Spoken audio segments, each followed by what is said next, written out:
Enjoy کرنا چاہیے، کبھی کو نہیں رہ جائے تو معافی کیجیے گا. ابھی وقت بتا Pakistan federal union of journalist کے عمائدین عہدیداران، یہاں پنڈال میں موجود Pakistan federal union of journalist کے سعید علی صاحب، اسپیشل اسسٹنٹ رضا ہارون صاحب، یہاں پہ پاکستان پیپلز پارٹی کی جانب سے Pakistan federal union of journalist کو ان کی 75ویں سالگرہ پہ دل کی گہرائیوں سے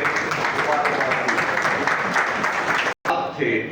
ان حالات میں اکٹھا ہونے کا سوچا.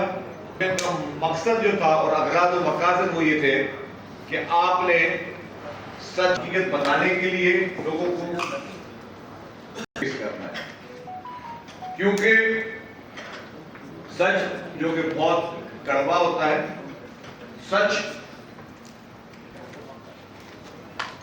اور میں سمجھتا ہوں کہ صحافت کا جس کے ریپرکشنز بھی ہوتے ہیں، جس کے آفر، یہ نہیں کہ ہم صرف بات پاکستان کی کر رہے ہیں. دنیا بھر میں آپ نے دیکھا ہوگا کہ صحافیوں کے لیے چیلنجز ہیں، مختلف ایکشنز ہوئی ہیں مختلف ممالک میں. صحافیوں کو مختلف ممالک میں جا کر ان کی اسسینیشن بھی کی گئی ہے.